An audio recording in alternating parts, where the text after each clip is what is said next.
Bem, no vídeo anterior a gente estudou a diferenciabilidade da função módulo de x e vimos que essa função ela não é diferenciável para todo número real, né? Na verdade, ela só não é diferenciável, ela só não cumpre essa condição para x igual a zero.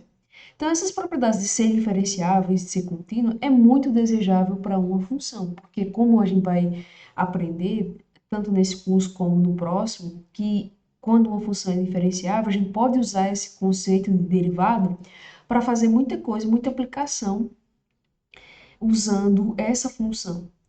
Então, é desejável que a função seja diferenciável, assim como que a função seja contínua, porque, como vimos, uma função contínua é aquela que cumpre a condição de que o limite de f de x, quando x se aproxima de a, é igual a função aplicada no ponto. Isso é muito bom porque significa que o seu gráfico é contínuo, sem quebras, ou seja, não há mudanças bruscas, né? Se uma pequena variação em x implica uma pequena variação nos valores de f de x. Então, é desejável que uma função seja tanto contínua como diferenciável, e nós vamos provar agora um resultado que, na verdade, mostram como essas duas condições estão relacionadas. Então, o que a gente vai mostrar é que se f for diferenciável, num certo ponto a, um certo valor xa, x igual a, então essa função é contínua nesse ponto, ou seja, diferenciabilidade implica em ser contínua. Porém, a recíproca não é verdadeira. Note que isso aqui a gente está fazendo o seguinte, lembrando um pouco das nossas aulas de lógica. A gente está com a seguinte informação: f diferenciável em A, f contínuo em A. Então, a gente está com uma proposição do tipo se P, então Q. Mas, nem sempre, isso não é equivalente a termos A recíproca, ou seja, se Q, então P. O fato de isso ser verdadeiro não implica nessa ser verdadeiro. E é exatamente o que acontece para essa proposição, ou seja, pode acontecer de uma função ser contínua, mas não ser diferenciável. Exemplo, o que a gente fez. Porque essa função módulo de x, pelo gráfico, a gente vê que é um gráfico sem quebras. Ela é contínua. Para qualquer ponto, o limite é exatamente a função aplicada no ponto. Então, ela é contínua em qualquer x real, em particular para x igual a zero. Porém, ela não é diferenciável em x igual a zero. Mas isso vai ser útil porque, na verdade, a gente também pode ver, mantendo aquela nossa descrição se P, então Q, a gente mostrou que isso é equivalente à proposição, à contrapositiva, que é se não Q, então não P. Ou seja, se a gente sabe que uma função não é contínua em um dado ponto, então, o que é a negação disso? Não ser contínua em A. E o que é a negação de P? Não ser diferenciável em A. Então, uma proposição equivalente a essa é mostrar que se uma função não é contínua em um dado ponto, então ela não é diferenciável naquele dado ponto. Porque foi a pergunta que eu encerrei no vídeo anterior. A gente mostrou que para a função módulo de x, não existe a derivada quando x é igual a zero. Então, a pergunta natural é, sob que condições uma função pode não ser diferenciável em um dado ponto? Nesse exemplo específico do módulo de x, foi porque a derivada não existe pelo fato das derivadas laterais serem distintas, ou seja, a função muda abruptamente, muda rapidamente de direção. E quando isso acontece, se as derivadas laterais são distintas, é porque a função forma um bico. Então, aqui, embora haja continuidade, a diferenciabilidade não existe por causa do limite não existir, uma vez que os limites laterais, quando eu estou falando de limite, estou falando da derivada, né? Aquele limite específico que a gente chamou de derivada não existe para x igual a zero, porque os limites laterais não existem. Agora, outra maneira com esse teorema, outra coisa que, além de relacionar esses dois conceitos importantíssimos, que é de diferenciabilidade e de continuidade, a gente encontra também uma condição de uma função não ser diferenciável em um dado ponto, que é exatamente onde ela é descontínua. Então, como provar isso? Se for diferenciável em A, então é contínuo em A. Então, essa é a nossa hipótese, ou seja, f for diferenciável em A. Então, é até bom, às vezes, na disciplina de lógica, a gente só viu como método de demonstração a indução. Mas tem algumas disciplinas que vocês estão estudando, acho que geometria plana, não, geometria euclidiana, que é basicamente só baseada em demonstrações, né? Nem sempre o método de demonstração que a gente usa é indução, porque não é sobre uma propriedade dos números reais que a gente está provando.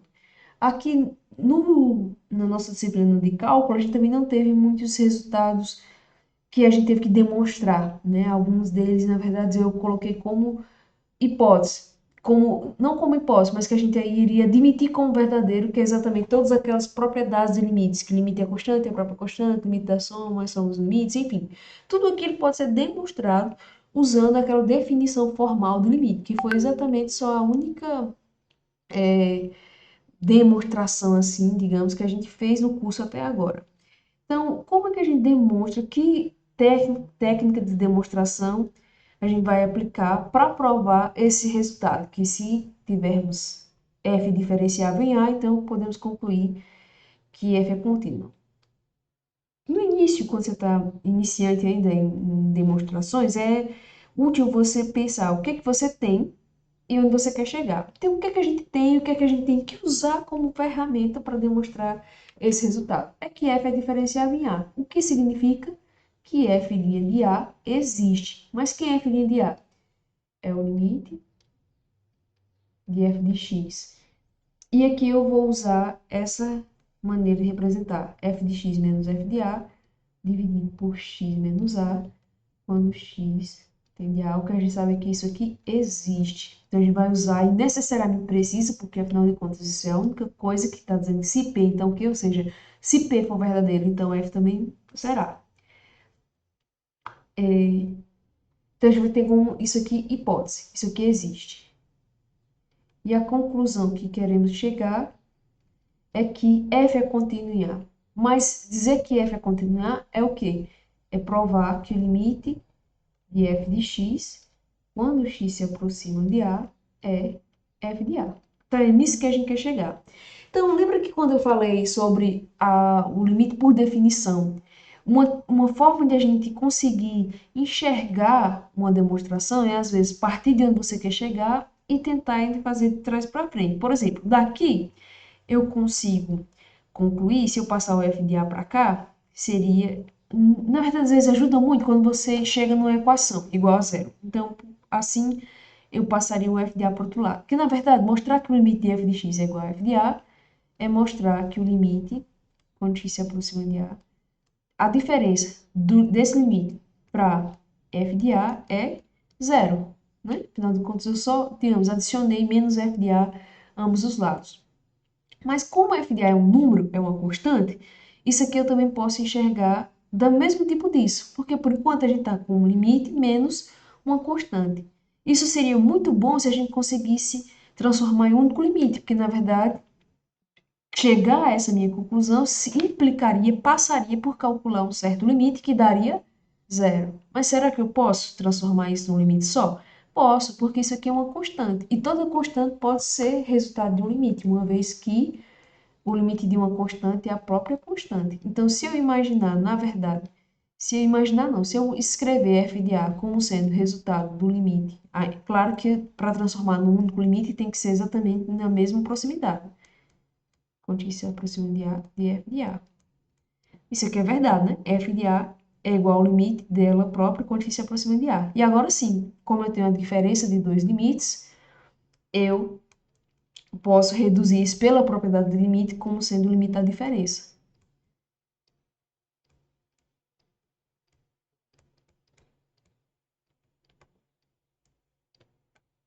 Então, olha, partindo do que eu quero chegar, eu fui fazendo essa. Sempre é muito útil quando a gente tem uma equação igual a zero. E aí eu percebi que eu estava com a diferença do limite para um constante, mas seria muito bom se eu pudesse reduzir isso a um único limite, porque na verdade significa que chegar aqui seria provar que um certo limite é zero. Me perguntei se era possível fazer isso. Seria possível, por causa da propriedade de diferença de limite, se isso aqui fosse exatamente um limite dessa mesma natureza, um limite quando se aproxima de A. E eu posso fazer isso? Sim, porque f de A é uma constante. É a imagem quando x é igual a A. eu reduzi isso a um limite, escrevi na forma do limite, e agora usando a propriedade de limites, eu posso escrever isso como sendo o único limite, como limite da diferença. Então, o que é que a gente, na verdade, ganha com isso? Que provar isso, que é o que a gente quer chegar, é equivalente a mostrar isso. Mas será que isso ajuda? Bem, parece muito promissor. Por quê? Porque essa parte aqui, f de x menos f de a, aparece no que a gente tem. Então, não sei se vocês estão percebendo um pouco de similaridade. Quando eu apresentei para vocês aquela demonstração formal usando a definição de limite, lembra que sempre a gente pegava de onde queria chegar, que era, fazer só um parêntese aqui, que era o módulo de f de x menos L menor do que epsilon, a gente queria chegar numa coisa assim. Então, a gente começa partindo disso aqui e tem que desenvolver para que, de alguma forma, isso apareça como sendo uma constante vezes o módulo de x menos a. Era exatamente o que a gente queria fazer. Tem todo um passo aqui, que é escrever isso em termos disso. E aqui apareceu exatamente parte do que a gente já tem como hipótese.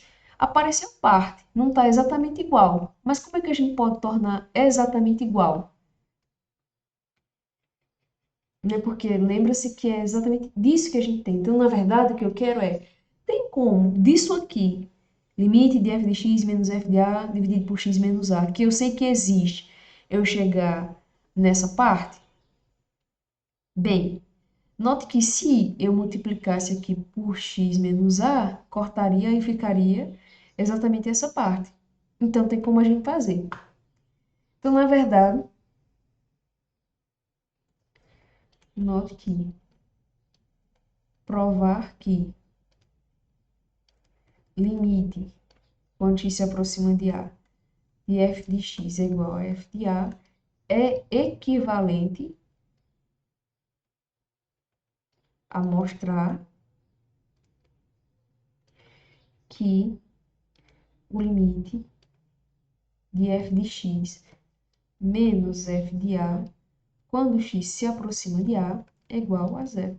Porque exatamente se eu mostrar isso, aí eu posso fazer essas continhas que eu fiz aqui, ó, voltando e chegar exatamente nessa parte. Então, a gente vai partir disso aqui, tentar calcular o limite de f de x menos f de a e mostrar que isso é zero. Então, temos que...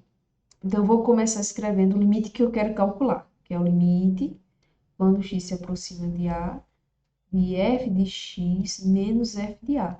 Note que eu não vou escrever igual a zero, porque afinal de contas é isso que eu quero demonstrar. Eu vou tentar desenvolver isso aqui. Só que dessa maneira aqui eu não tenho nada que fazer, né? Na verdade eu só iria o quê?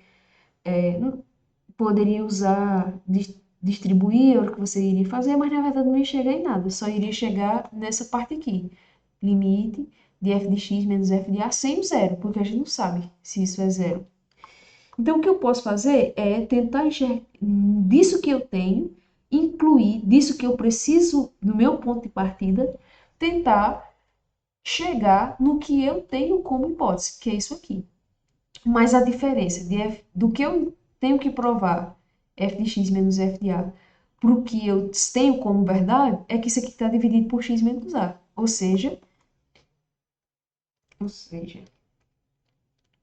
se aqui embaixo tivesse... Ó, eu estou reescrevendo o que tinha antes, f de x menos f de a. Se tivesse um x menos a, isso aqui existe, faz sentido para mim, exatamente o f' de a. Mas, como eu não posso alterar o que eu tinha inicialmente, se eu dividir por x menos a, eu também tenho que multiplicar. Então, é exatamente como se fosse uma certa manipulação algébrica para, disso que eu tenho que provar, que é do meu ponto de partida, aparecer o que eu tenho como hipótese, que eu sei que existe e que eu necessito usar. Então, comparando os dois, eu percebo que a diferença, na verdade, é se aparecer x menos a embaixo, eu consigo substituir. Mas como eu não posso alterar o que eu tenho inicialmente, então eu multiplico e divido por esse número. Então, vai ficar o limite disso aqui tudo, certo? Bem, mas como a propriedade do limite diz que o limite do produto é o produto dos limites desde que eles existem, então eu vou separar. Isso fica o limite, quando x se aproxima de a, de f de x menos f de a dividido por x menos a, e eu vou deixar isso aqui junto, justamente porque isso tem sentido para mim, vai ser exatamente f' de a, vezes, e eu vou separar e calcular o limite disso aqui separadamente.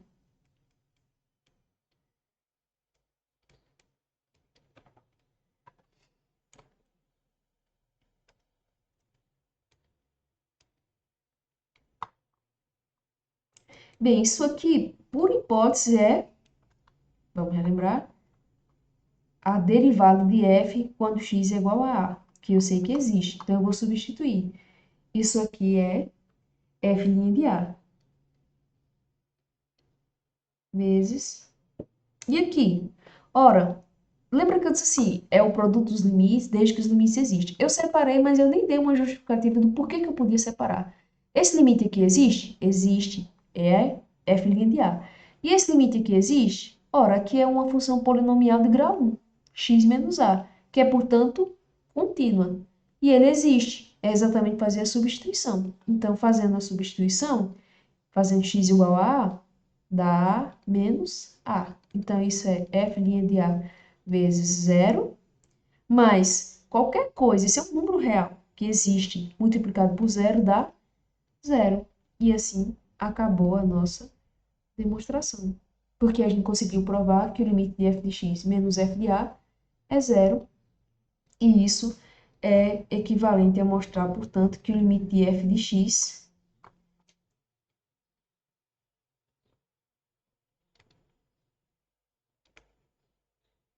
quando x se aproxima de A, vai ser igual a f de A, como queríamos demonstrar.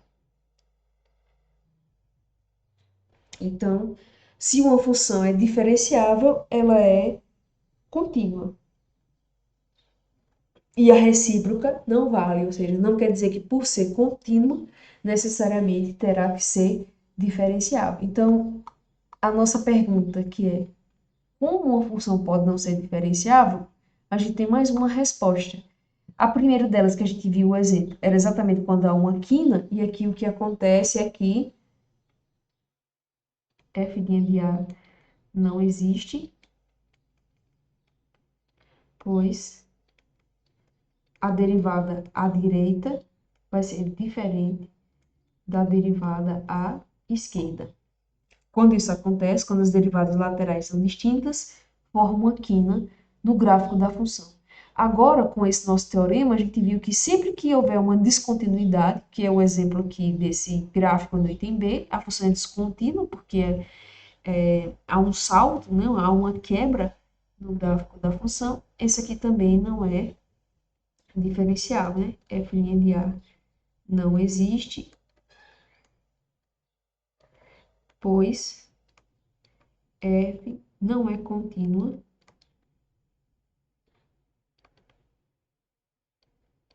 em A. E esse segundo caso, e há uma terceira condição ainda de a derivada não existir, que foi exatamente o exemplo que eu fiz na aula anterior, na última aula, que foi ainda presencial, que foi o caso da raiz quadrada de x. A gente mostrou que a raiz quadrada de x não existe, só relembrando aqui, se você pegar f de x igual a raiz quadrada de x, a gente calculou a derivada usando a definição, fez todos o cálculo, calculou o limite, enfim, encontrou que a regra que define a função derivada da raiz quadrada de x é 1 sobre 2 raiz de x. Isso aqui não está definido para x igual a zero. Por quê? E aqui talvez fique mais evidente em outra figurinha que eu coloquei. É parecido com isso a situação que acontece na função raiz quadrada de x. Quando a reta tangente é vertical, a derivada não existe. Por quê? Porque significa que as nossas retas tangentes, à medida que x se aproxima de A, elas vão ficando cada vez mais íngremes. E lembrem que, por definição, a reta tangente é exatamente o limite das retas secantes. Então, o que acontece quando a gente vai pegando pontos e se aproximando perto do ponto A? As retas tangentes vão ficando cada vez mais íngremes, até que isso tenderia a ter uma reta tangente vertical. Mas se as retas tangentes vão ficando cada vez mais íngremes, isso significa que quando a gente calcula a derivada, eu vou até colocar aqui em módulo, porque isso pode ser tanto positivo como negativo, o limite da derivada vai ficar igual a infinito.